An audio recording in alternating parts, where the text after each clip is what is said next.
this, Al. Boy, he has really come full circle now. Yeah, he's definitely completed the 360-degree loop. He's a good driver. We've never doubted that. The problem seems to be with the center of gravity of that truck. Like I said, that truck has been upside down 9 times with 2 drivers. There's something wrong somewhere. The driver's okay. That's the main thing right now. And you got to remember, that was just qualifying. That's how tough the competition is. Steve Wilke now with the helmet off. We're going to look at the replay once again, Army. And I guess let's watch the wheels. That tells the story. The front end nose over. See the bounce in the rear end? Now look for a brake light. It's on. The brake light indicates the front wheels are locked up. Only one way to go. That's on your head when that happens. Indeed. The brake light told the story, and USA 1 is on its route. Army, let's bring it right to us this time from the end zone camera. Gets back end kick, bounce, noses over, tags the brake a little bit. Now he's in no man's land. He's at the mercy of gravity. Driver's okay. The truck held up. Man, they've got to do some work to get that problem solved. Army, driver error. You're not supposed to tag the brakes, right? Yeah. Well, I don't know. Is it driver error? The truck rolls over. You know, he was going right at a wall. If he had hit the throttle, I believe he would have been in the wall. I think Wilke did the only thing he could do. Well, we're going to find out in just a moment. You see Steve working his way around, and we'll get a word from him after USA 1 lands on its top to start things off on this edition of Tuff Trax in Roanoke, Virginia. Well, Steve Wilke is working his way over, and Army's going to talk with the USA 1 pilot. Steve, first of all, are you okay? I'm fine, Army. I can't think of anything you could have done different. I know you're kind of down on yourself right now. Nothing to be ashamed of. I have no idea what you could have done to get out of that mess. I got to look at the videotape, Army. I don't know. There's a possibility I was on the brake. You know as well as anybody, it's a no-no. You've got a high center of gravity in that truck. When it bounced higher than we've seen, in a long, long time. But you join a unique fraternity right now, the brotherhood of the guys that get on their head. I'm glad you're okay. I'm sorry it had to happen, but I know you and Everett Jasmer and the True Value people will regroup and come back after this thing. Oh, you bet. Everett Jasmer has been in the business a long time. He understands. It's still tough to make the phone call, Army, as you know. But I think he started a couple weeks ago. He asked me if I start driving like Ron Litzow. People, that's how Ron Litzow drives. That's going fast.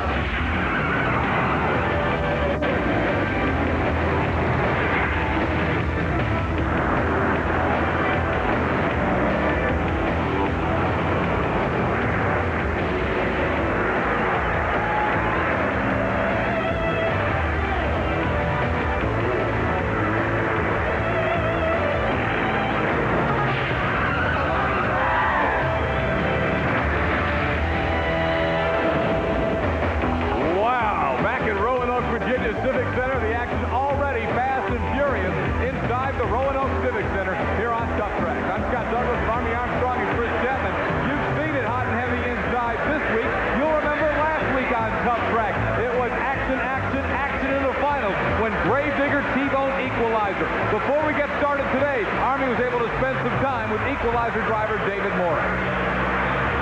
Well, thanks, Scott. You know, we use the word Donnybrook a lot of times describing one of the events. Well, last week's final was just that. It was an old-time Donnybrook. The gentleman that took the win, your current world points champion, David Morris, an Equalizer out of Tennessee. But, oh, what a win it was. Tell us about that final run between you and the Gravedigger. Well, final run between me and Gravedigger, we came out, both of us wanted to win. And when we came down to the finish line, Gravedigger got just a little bit out of control. He was up on his front wheels, had to whack his throttle, and we got tangled up at the finish line, and it did quite a bit of damage to the Equalizer. Okay, now the Equalizer, you and your crew have been working all week long. You're back to 100%, ready to go for another win tonight?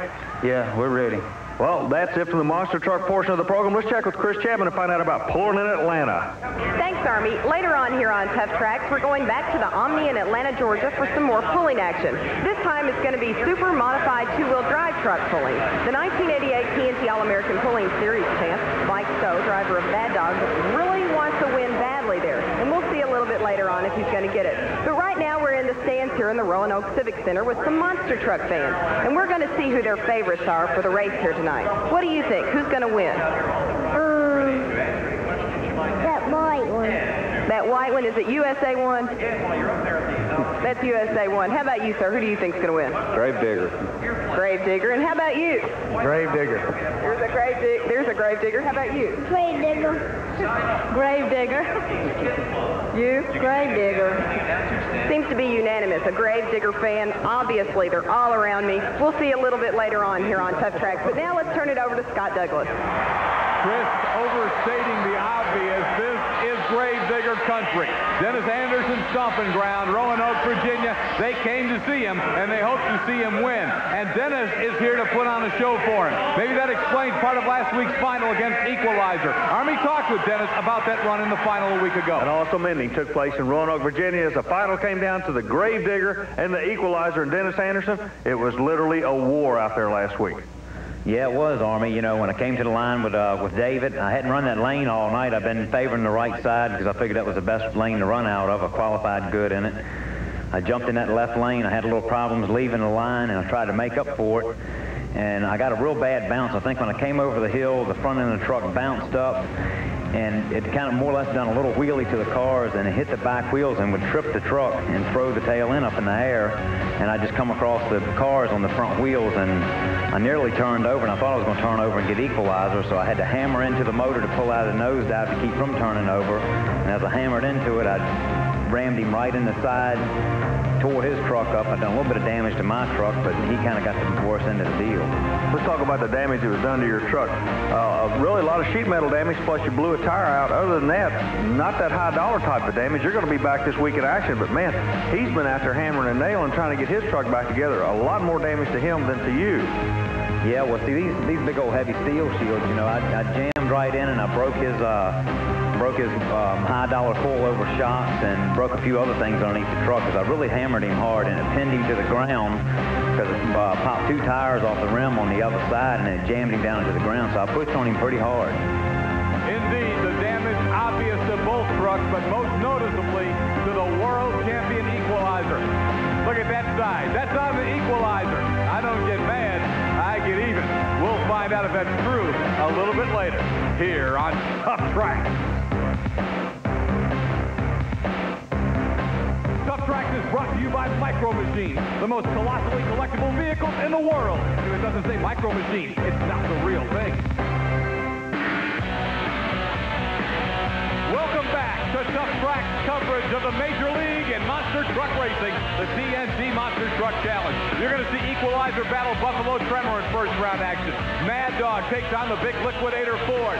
Then Gary Porter rolls out the Carolina Crusher to meet the all-new Wild Hair and Starvin' Marvin Smith. Continuing through the first round, Steve Cain's Awesome Kong will hook up with the GMC known as Whisky Business. Then Bennett Clark and the Clydesdale take on the only Dodge in the field, the Mopar Magic, and Gravedigger and Thunder Chicken round things out in the first round here. Those numbers next to each truck's name, that is a qualifying position. As unbelievable as it seems, that number 1 was next to the Equalizer despite the wreck a week ago. Army Armstrong talked with David Morris about getting it back together and qualifying first. Well, last week's final in Roanoke, Virginia had to be one of the most action-packed motorsporting events I've ever had an opportunity to see. It involved 2 vehicles, the Gravedigger and the Equalizer. He hit you, and he did a whole lot of damage to your vehicle, didn't he? You took the win, but boy, it cost. Yeah, he got into the left side of the truck, and we did a lot of damage to the rear of it. Broke the rear sway bar. One of the suspension travel chains on the rear was broke. Yeah, the front end, it broke one of the shocks. It broke one of the small shock absorbers. It broke the counter lever that works the shock absorbers. We tore up the steering cylinder and ripped a hole in the tire. Okay, that was on the left side. On the right side, it just flat, in layman's terms, blew both the right tires out. Yeah, it was kind of pushing me sideways and blew both the tires out when it landed. Let's talk about the run itself. The final run, a lot of pressure was building. He was under a time rule to get in the building. You were there. Everything was looking good for you. You had a clear mind. When he came after you, it had to be like just an old-time street fight. You knew he was going to do something in order to get past you. Did you have any idea it was going to get that wild? Yeah, he'd been making runs all night that was really uncontrollable runs. And just happened nobody at the end of the track had been beside him at the time. So I figured it was going to get rough. Wrong place at the wrong time? Wrong place at the wrong time. That's racing. That's racing, and we're about to find out if if it's going to hold together. The Equalizer back in action, running against Buffalo Tremor. Got the weak link's going to be the front suspension, and it goes away. It went away on it.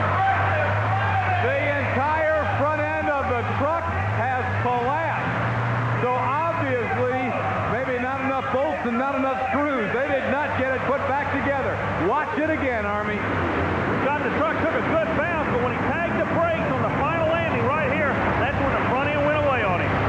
So David Morris has collapsed the Equalizer. Army's with it. David, do you have any idea what happened on that run? I'm not sure. Gary says I've been landing with the brakes on, but I don't think I have. We got a brake caliper dragging on the back, so we'll just have to get out and see what's happening with it. Now, this is the same suspension problem, or not the same problem, but you had problems with the suspension last week. Could this be a result of just how tough it is on these suspensions? No, I think what the problem is, the A-frame underneath is built is out of just a little bit too light of material, and it folded it up just then. You okay? Yeah, I'm fine. Army, there may be something to that last comment. I want to talk to you some more as David goes back over and discusses this situation. I got to ask you, Army, though. David mentioned the fact that the light material may have had something to do with it. Everybody talked about running lighter. What do you think? You know, I just talked to a different David Morris than I've ever talked to before. There's something not right with this team right now. I don't know what it is. Speaking of the light material, you got to build them light, the truck will go faster. That's what it's all about. Now, Gary Cook is trying to get the truck squared away. He's been around this game a long time. I don't think he's going to build it intentionally too light where it's not safe. But you watch this camera angle, you'll see the whole front end completely collapse. Better he than me in that truck. Army's going to get over right now and talk to Gary Cook about that truck. Oh, we've had an opportunity to talk to the driver also. We just talked to Ray a minute ago. He said you guys are going to try to get this thing back together for next week. Yeah, we'll be together for next week. Do you have any idea what caused it to let go like that? You're the guy that designed this, and everybody's looking at it, but it just seemed like the front end collapsed on it. What caused that? Probably some damage left over from last night that we didn't catch today when him and Gravedigger tied up. You doing okay? You look like you're about to have a heart attack out here. You're working awful hard. Well, it's just a lot of disappointment 2 nights in a row. Well, the Equalizer is out for this round, and we'll see what the future of that truck is. A lot of damage. Chevy and Ford here, Army. We're back to racing, though. No more time to think about the Equalizer. We're going to watch Mad Dog and Liquidator. Yeah, we're going to some heads-up racing right now. You might want to check back later and see what that's going to do to the Equalizer in the national point chase. Speaking of national point chase, Mad Dog just picked up some more points with a new driver this year, Scott. Bobby Breen, a very aggressive Breen brother, running strong in the Mad Dog, and he loves beating up on Ford. That time, he got a full-length win over Bob Fisher and Liquidator. The brand new Wild Hair. Marvin says it's the paint job of the 90s, and he intends to get the truck of the 90s. Marvin Smith and the Wild Hair Chevrolet. His opponent, we talk about light trucks, about trucks that break, maybe the most durable truck on the circuit, Gary Porter's Carolina Crusher. You know, we've been keeping an eye on Porter. Now, this is last year's truck. Gary Porter has teamed up with Pro Shock Absorbers out of Atlanta, Georgia. And you know those people, Scott, through motorsports. They're chassis experts. They're teaming up with Porter to build a new truck when we go outdoors in 1990. Keep in mind, Pro Shock Absorber, the Carolina Crusher, and Gary Porter, that could be the hot hand when we go outdoors. But right now, he's looking awfully good indoors. Oh. And again, that equipment stays together for Gary Porter. That is so critical in this sport with the abuse these monster trucks take. And look at the height Gary Porter gets. But the truck holds together. It's a tribute to Gary, and it's a tribute to the operation. He's able to run with lighter trucks that maybe theoretically are a little faster, but Gary just keeps it together, and he keeps winning. Army's going to talk to him. Everybody's trying to figure the hot hand out tonight. We talked to you earlier in the day about the way you drive with the transmission and actually shift it. Did you shift on that run? Yeah, as soon as my front wheels got down to the bottom of the hill, I shifted to second gear and, just let the truck do the rest. Is that going to be the way to do it tonight? I think it will be. I'm lining up further to the right than anybody else in that lane, and I think I got it figured out. Well, there's Gary Porter and the Chevrolet Carolina Crusher. I know a lot of Ford fans watching Tuff Trax are saying, where in the dickens is Mike Wine with the Outlaw Ford? Well, Chris Chapman is back in the pit, and that's the mission we put her on, finding out where Mike Wine and the Outlaw are. Chris? In the pits right now with the driver of Jersey Outlaw, that being Mike Wine, and Mike had some bad luck before we even got things going tonight. What happened? We went out there and earlier we took out number 6 piston. We took the piston and rod out. We plugged the hole off. We tried going in just to qualify. We need the points for the end of the year so bad. What we did is we went in, the motor started to idle. It built up too much compression in one cylinder. It shattered number 8 piston. They had to tow me out in front of everybody. And now it's sitting out here and it's going to have to be pushed on the trailer. So what are you going to do now? Just going to have to go home and find another motor somewhere and try to get one that's just going to hold up to the abuse that we give them. If there's anyone out there that has a spare motor laying around, where do they need to call? Call the Jersey Outlaw at Triangle Spring Works.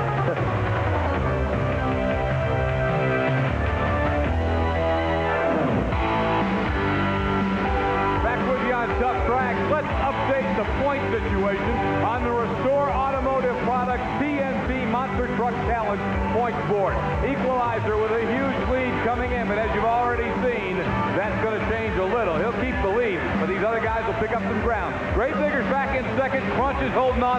Buffalo Tremor and Carolina Crusher in the top 5. Then Steve Wilke is out of action tonight. Nightlife is 7th. Awesome Kong should make up some ground tonight. The Outlaw's already out, and hey, Clydesdale may be able to make a move tonight as well, with some of the other trucks having problems. Again, Awesome Kong is a guy with all these guys in front of him having problems who could pick up some standings in the points race today. Yeah, Scott, he's definitely going to move up. It's ironic. 3 of the top 10 trucks in the country did not get past the first round. We lost 2 in qualifying, 1 of them in first round competition. So this kid out of Texas is really going to try to pull that Longhorn point lead right back into his grasp. If anybody can do it, it's going to be him. Look at this. Look at this. Steve Cain gets the win in Awesome Kong over Ken Deppe and Whisky Business. Awesome Kong out in Killeen, Texas, with the victory over the truck from Missouri, the Whisky Business ride. That was just a horsepower run right there. The Awesome Kong truck is teamed up with Jerry Janke that makes a whole lot of horsepower. And Deppe and Whisky Business, nothing to be ashamed of at all. He's a young up-and-comer. He's going to be somebody to contend with before the year's over. Speaking of contending with, the #1 Dodge in the country, Scott. Mopar Magic, Gary Wiggins out of North Carolina. His opponent, the good old boy from Georgia, Bennett Clark, the Clydesdale Chevrolet. Oh. Looks like a fountain of juice back there. I mean, it looks like a fountain sprung up in the back of Mopar Magic. And what it is, the radiator is located in the back of the truck. The engine is mid-mounted. He just sat on the starting line and got way too hot. That's what cost us. Everything was fine. Bennett Clark's going to be coming back. Guarantee you, Mopar Magic is outside gritting his teeth. Look at this. The horsepower is completely gone away from the engine. Bennett Clark, though, he still went after him, Scott. Actually, a little liquid out of both vehicles, but Bennett Clark wins it. Army's got him right now. Okay, Bennett, on the run a minute ago, a lot of liquid was coming out of the vehicle, out of your vehicle and out of Gary's vehicle. What was that? Oh, well, we got a little hot in qualifying. We had to sit out there. The truck ahead of us had a little trouble, and we sat out there and ran a little bit. So I think everything's okay. How does the truck feel to you? It looks awfully good. The truck feels like it's running good. We're getting a good run in the flat in between the cars. I think we'll go to the end on this one. When you came over here, your lovely wife gave me the black hat to give you and put on the head for the interview, but there's another hat involved in your life. Always at the end of the track, this is something I've always noticed, there's a red helmet sitting down there. What's that all about? Well, this red helmet, it's been with me since the first time I ever ran a monster truck. A few weeks ago, I brought it. I didn't even win a race. I didn't bring it with me, and I didn't even win a race. I told Jennifer, I said, let's go. We're going to bring it. The red hat comes with me from now on. Neat story there, and that's why the red hat's with the Clydesdale all the time. Well, the Gravedigger lining up in front of the hometown fans, but we're getting word that the digger is hurting. Chris Chapman, our pit reporter, talked to Dennis Anderson just a moment ago to find out the story of the Gravedigger and his problems. Dennis, qualifying in the 13th spot, it looks like it might have played some bad luck for you. Yeah, it did. You know, I had to qualify in that left lane, and I didn't like the left lane. I knew it was going to be a good lane to run in tonight. Came over that dirt mound and hammered the truck pretty hard, and I rung my rear axle shaft, so I still qualified pretty good. But when I come back from my first round of eliminations, the truck's not going to do so well, so I'm just pulling off the front wheels. So does it look like maybe after the first round, that's going to be it? Yeah, I think I'll have to park it and go to work on it. All it is, Army, is two-wheel drive, and that's bad news. Should be good news for the Thunder Chicken. You know, the Thunder Chicken has phenomenal luck. I keep saying he has phenomenal luck. He goes to that line just like everybody else. It just seems like the cards are always falling in his direction. He's going to the next round. He just put away one of the toughest toughest trucks in the country. Luck could play an important part of this sport. Well, there'll be no rematch between Equalizer and Gravedigger. They're both eliminated in the first round as Kid Rarig out of Catawissa, Pennsylvania, and the Thunder Chicken, no matter the circumstances, in the record book, it's a big win for him. Kid Rarig, you come out, you pick on one of the baddest boys in this sport. You're not afraid of any of these guys, are you? You always just drive your race, and it always pays dividends. Nope, I always push it to the limit, and last time I beat the Gravedigger was over in Puerto Rico in March '87. Feels good again. Say it feels good again. Yeah, on the back of your truck, there's a chicken. He's laying an egg, and these eggs have the names of all these monster trucks, and I understand the Gravedigger already has his name back there. Yep, now he's going to get another one. On the back of the Gravedigger, I'm sure you've noticed tombstones signifying other trucks. Well, this is the Thunder Chicken style. There you see it, the egg of the Gravedigger. Scott, these monster truck guys remind me of fighter pilots. They always want to lift for kills on the side of their vehicle. Well, I'll tell you, some more guys who have that fighter pilot instinct, these guys in the pulling class. We're going to look at the two-wheel drive competition from the fabulous Omni in Atlanta, and we start with our test pull, and it's one of the best, Army, Jim Brockman's Chevy C-Cab, known as In-Laws and Outlaws. Brockman draws the #1 spot. He will have the option. Now, he's the only driver that will have the option to take or turn down the pull because he did draw #1. He was the guinea pig in the class. Let's watch it again as the pull, I think, is well short of what Brockman had hoped at 161 and change. So he's got a decision to make. As we look at it again, Army's going to go over and find out. Drop her down 2 positions or so. All right? It's a deal. Thanks. Jim, we kind of eavesdropping on you here. You and the crew get together. You're going to drop 2 positions. Why only 2? Why not further down in the field? Well, you may have heard Paul say that in the last class that ran here at this event, the early numbers were favored by the track, and the leading distance happened during the beginning of the pull. So that's what we're going to go for, because we got a gain on these guys. They've been kicking us around, and we're a little tired of it.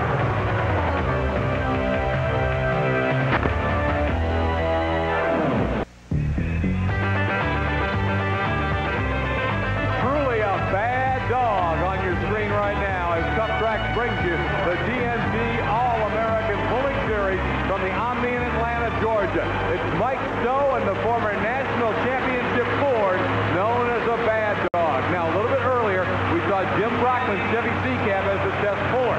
As the test puller, Brockman exercised his option to drop, so we'll see him coming back after a couple of pulls. Mike Stowe now becomes the first official pull. Now, if anybody is going to have an upper hand in this class, it's going to be this man right here. The reason he has the advantage, he's from Georgia. He's used to pulling on this plate. The word we're getting is it looks like it holds horsepower, Scott, but it's not going back together. That means it's not packing. It's almost like running on sand. Let's see if Stowe can figure it out. Out of Warrenton, Georgia, here comes the bad dog. He worked the right side of the track where Brockman came out of the middle. Looks like a good run to me, Scott. A full pull is 175 feet. He is 6 feet short at 169.56. Watching it again, Mike Stowe comes out with a pretty good-looking run. Short of a full pull, but it might hold up for a while. Army's going to talk to Mike Stowe right now. Mike Stowe at a 169.56. It's going to be tough. I mean, real tough to win this thing with that pull. Yeah, it wasn't a bad pull, but I think the end of the track down here is actually softer than it was last night. The starting line's a little better, so I believe how you start is going to determine how you finish down here, because I felt the box top on me. When it did, the M34 just kind of sat right down there. I don't know if the track's softer here or what now. Is that going to be an advantage to Brockman? He pulled early in the class, had to turn it down. Did he learn anything that'll help him? Well, Jim was a little heavy on the front. I might have been a little heavy on the front, but I don't know what's according to weather. If it is softer, it's going to get worse. Up next, the Jack Daniels Special. That's Mark Hare out of Ohio. Now, Scott, Mark is setting right where he wants the starting line. It's kind of like a football game, believe it or not. You can win or lose the sport in the first 20 or the last 20 yards. That's the toughest part of the track. Stowe said if you don't dial the horsepower, it won't work on the other end. Lead distance right there. The white line shows the lead distance. 164.83. That's a new TNT way of marking tracks that I think Army is great for the fans. They can see the lead distance by that first white stripe. Exactly. And remember, in this sport, you always measure from the front of the sled. And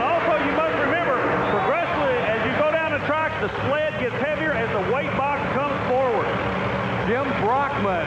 Those are unique racing boots as he brings out the Chevy C-Cab. This is our chest puller. He dropped Army. Let's see if he learned anything. It's a super vehicle to watch pull because you can look right into the driver. Right hand's on the throttle. He's really not calling on the engine, Scott. Didn't get there. Oh, not the run he was looking for at all. The Ford stays on top with a 169 and change. Mike Stowe told you he didn't think it was a bad pull, but whether it holds up is the question. Remember, the last 20 yards, he said you go like the devil in the first 20 to get out the other end in the last 20. Interesting to note, as the graphic just showed us, that the second pull was 4 feet shorter, so Brockman actually made a bad decision coming back. And he was running with the weight in a different location. Now, keep in mind, the next vehicle coming out, the plain old toolbox vehicle of Ken Lamont out of Illinois, he's had an opportunity to watch some of the best in the sport. Let's see how he set his weight as the weight box will be coming on him. Boy, he's coming out good and strong, Scott. Real strong in a plain old toolbox petrol. Again, not there, though. A little heavy, looked like on the front. Very, very loose track, and I think that had something to do with the fact that Kenny Lamont really seemed to die down at the end. Army working his way over to talk to Lamont as you watch the replay, and the box comes up and naps it. Ken Lamont, I don't know how to tell you this, but I think you ought to be satisfied with that 159. This track's doing weird things out here tonight. Yeah, it's definitely not the track this track normally is. I'd love to have been up in the front of the pack like Stowe was, but I wasn't. So I was too heavy on the front. I should have had a little more weight on the back. And I tried to lead it off the line, but on a short track you can only lead it so far. And I thought, well, this isn't working, so we're going to try to put a little throttle into it, and that didn't work either, so I don't know what to think. Should end up being a decent pull as far as final standings for the Plano Toolbox's Midnight Express, but not near the front. Here comes another Ford. This is the Thunderbird, John Heilman's Golden Thunder. The rule in the pit area right now is the drivers are saying, in layman's terms, the track is not going back together. It's not packing. Like we said earlier, even though it looks like it's clay, you're actually pulling on it like it's sand. See, the wheel speed is there. It's just digging down. The weight box, as soon as the weight box tops, bam, it hammers them right there, Scott. So Mike Stowe still has the lead in Atlanta's Omni. We'll be coming back to pulling a little bit later, and later we'll see Wayne Routes and other top stars. But right now, it's back to the Roanoke, Virginia Civic Center. We get ready for the Monster Truck quarterfinals. Here's Chris Chapman with the pairing. As we head into quarterfinal competition here in Roanoke Civic Center, we're not going to be seeing our top 3 competitors, the Equalizer, the Grave Digger, and USA 1, all out of it. But we're still going to see some great matchups because it's going to be the Buffalo Trimmer in the first matchup against Mad Dog. Our next pairing places the second fast loser, Wild Hair, against Gary Porter and the Carolina Crusher. And our first fast loser was Whisky Business. He'll be back to face Awesome Kong. And rounding it out is going to be Bennett Clark and the Clydesdale Machine taking on the Thunder Chicken. It's all coming up right here next.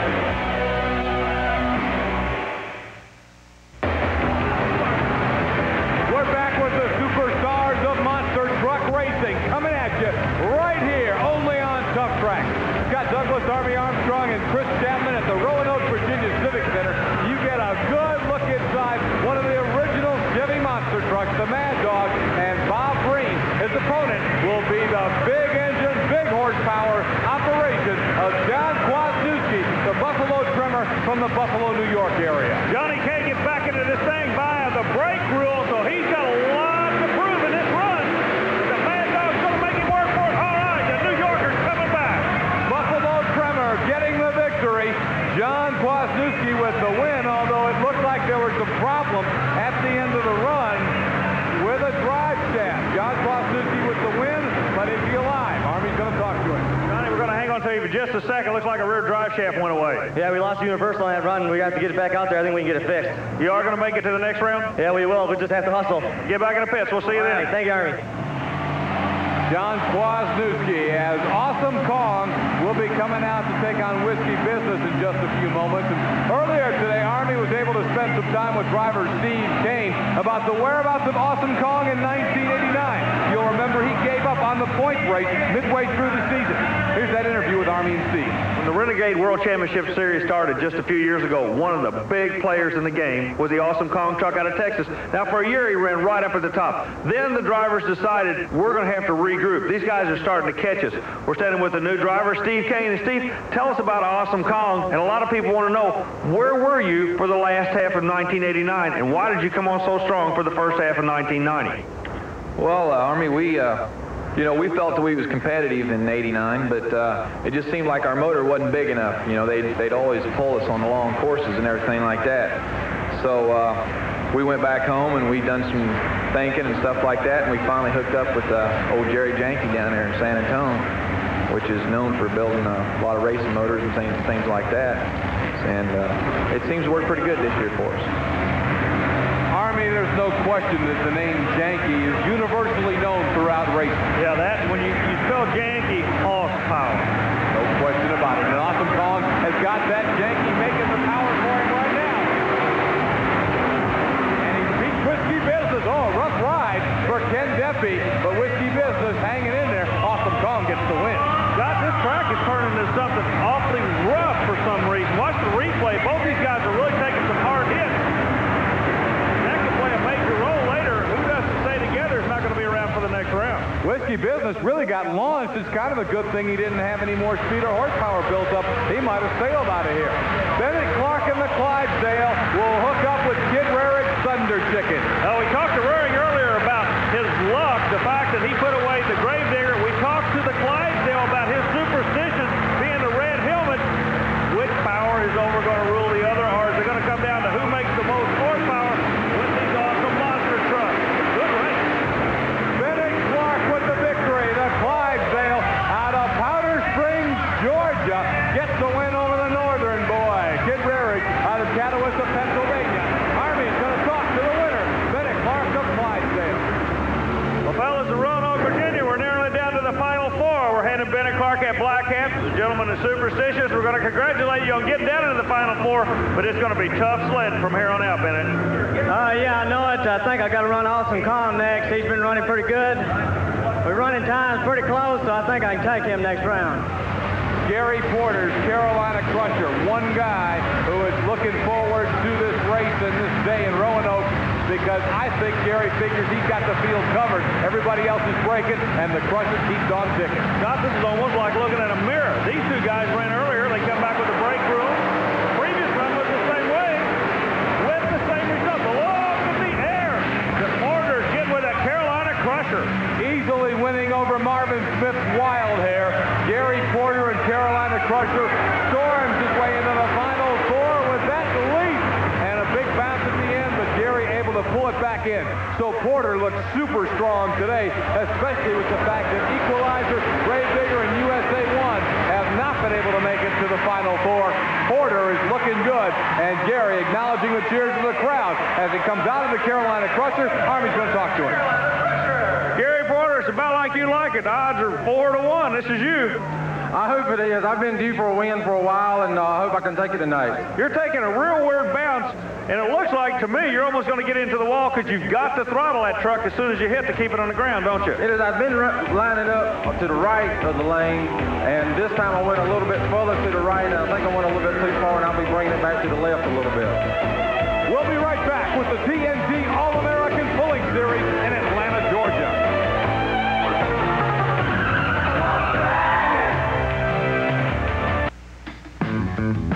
Tuff Trax, taking you back to the home of the Peaches, Peachtree Street, and a peachy class of pulling here with the two-wheel drive. Mike Stowe's Bad Dog Ford leading the way over Jack Daniels and Midnight Express. But the thing that Mike Stowe has paced the floor about, Army, is that several of the best in the world are still to come. Yeah, there's one big, bad black truck coming after him right now. And gets him. Look at this. He got him. You're right. The white line, significant of the lead distance, and just barely, Jim Lyons takes over the lead in stitches. Let's watch it again. There you see the weight box coming up on him, and it didn't get him in time for Mike Stowe. A picture-perfect run, Scott. Jim Lyons takes the lead in stitches. Jim Lyons, 2/10 is as good as a mile in this game, isn't it? Yes, sir. I'm really disappointed in my run. Though I had a good run going, I had to get on the brakes hard. I could have done a lot better than that. Yeah,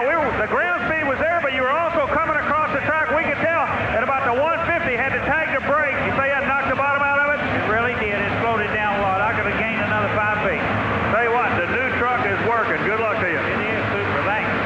Well, Jim Lyons in that GMC having the lead, but he said he could have got another 5 feet. Let's see if that cost him a chance at victory here as Rick Carpenter, the new Sundance Kid driver, is out. Carpenter and the Toys were really pulling the handle on you. Going to beat short. Lyons dodges a big bullet on that one, Scott. That truck was the 1989 national champion when Ray Carpenter had the wheel. Rick not able to take it out of there. Anything you spotted wrong with it? A little bit light on the nose. That's going to cost him a whole lot. Yeah, he's going to finish way back in the field as the crowd enjoying the action. The young pulling fans in Atlanta are getting ready to watch Spike. This is Bill Humphrey. This truck is identical to the Sundance Kid. Let's see if Spike did anything any different. Nope, he's light on the nose too. Jack Daniels, Spike, and the Sundance Kid, all of them missed it the exact same. Spike's distance is 7 feet short of the leader, Jim Lyons. So we have brought it down to one more puller as we watch the replay of Spike Army. This one puller who is left is a guy who could get it done. We're talking about a former national champion, Wayne Rouston, the yellow Model T. Yeah, this guy's a college professor that definitely could be your worst nightmare. No, had to tag the break. It's going to cost him. Jim Lyons and the GMC known as Stitches comes out of Atlanta's Omni with a huge win on the TNT All-American Pulling Series. Mike Stone's Ford holds on for second, and then it's those 3 teammates, Jack Daniels, Spike, and Sundance Kid, the same setup, and they finish 3, 4, and 5 in the Omni. Hey, it's time for the Crunch of the Week. Hold on to your seat for the amazing Crunch of the Week, brought to you by Micro Machines, the #1 colossally collectible vehicles in the world. If it doesn't say Micro Machines, it's not the real thing. Well, our friends at Micro Machine always say we want a little bit of everything on the Crunch of the Week. So we give you Stuntman Ellis Edwards. This is what you call in the sand. That's what you call working for a living, Scott. Ellis Edwards, well-known Hollywood stuntman, does motorcycle stunts all across the country. But here at the TNT Pulling Series in Atlanta, Georgia, it was a little bit too much at the end of that jump. Ellis Edwards, the Crunch of the Week this time around. One more time, here he comes into the Omni.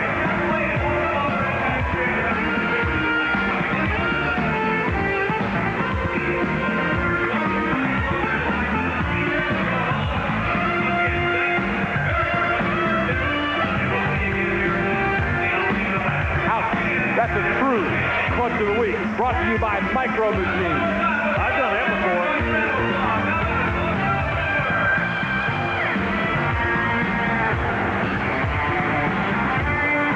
Stay with us, more Tuff Trax coming up with the semifinals of the TNT Monster Truck Challenge.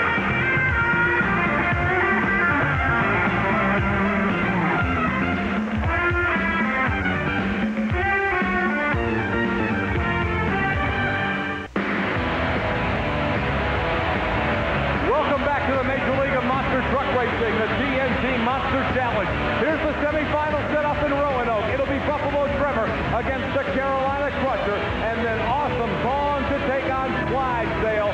4 Chevrolets in the semifinal. Keep an eye on the Carolina Crusher. Like we told you, he's running an old truck. Oh, he's driving so different than anybody else. He's just flat pulling the trigger on it. You know, what he's doing, Army, is against the book. The laws of physics say that you should stay to the car. Yeah, but he just flies. Watch it right here. He gasses it and just flies. Normally, when you're that high in the air, the guy you're going against a mile an hour and pulling you, it's not working here. He's going to the final. That's what it's all about. The Carolina Crusher not only is fast, but he's strong and holding together. And on this round of racing in Roanoke, Virginia, it is that durability that, as much as anything, is going to put the Crusher into the monster's back. What we're going to be looking at is the Clydesdale-Bennett Clark. He has to move over to the other lane. The lane choice goes to Awesome Cain, the Texas truck. Let's see who's going to go against Carolina Crusher in the final. Both trucks lead side by side. Good run, Texas. Awesome Cain getting the victory over Bennett Clark's Clydesdale. So 2 of the best-known Chevrolets in all of the world of monster truck racing will meet head-to-head in Roanoke, Virginia, with all the marbles on the line. Awesome Cain will face off with the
but you had to flat earn it, didn't you? I did. The competition is so stiff running with TNT. I mean, a win, every win is just like the first one. I'm always proud to get it and think I deserve it. How about this kid from Texas? He's tough to sit down with at the table, isn't he? He is. That's the hardest. I drove the truck all night, and when it come up on the front wheels, I was worried there for a second. I thought it might go on over to him, but I just kept, the power to it and didn't hit the brakes. Were you aware that he was running 0.2 of a second quicker than you all night long? Were you aware of that? No, I wasn't aware of it. I knew that I was turning some, not really that good of times, but I didn't know the times he was turning at all. Okay, we're going to bring him in right now real quick. Steve, congratulations. A beautiful run. Thank you. Nose down. It looked like you guys were getting down and dirt. It looked like interior linemen. Both of you just kind of got your nose down and went after this thing. He goes across the line first. Yeah, when you run Carolina Crush, you got to have all your cookies in one bag. You got to go out there and just everything's got to be perfect. Tell you what, you've done a fine job. These people from Texas got to be awfully proud of you. We'll be looking forward to following you and you getting your first win on this tour this year. Thank you. Awesome Kong and Carolina Crusher make up ground as we check the Restore Automotive Products point standing. Equalizer and Digger still running 1-2, but you can see Crusher and Kong have really gained. USA won in the 6th spot, then it's Bigfoot, Nightlife, Clydesdale, and the Outlaw. We'll see you next week with more incredible action from Roanoke, Virginia, here on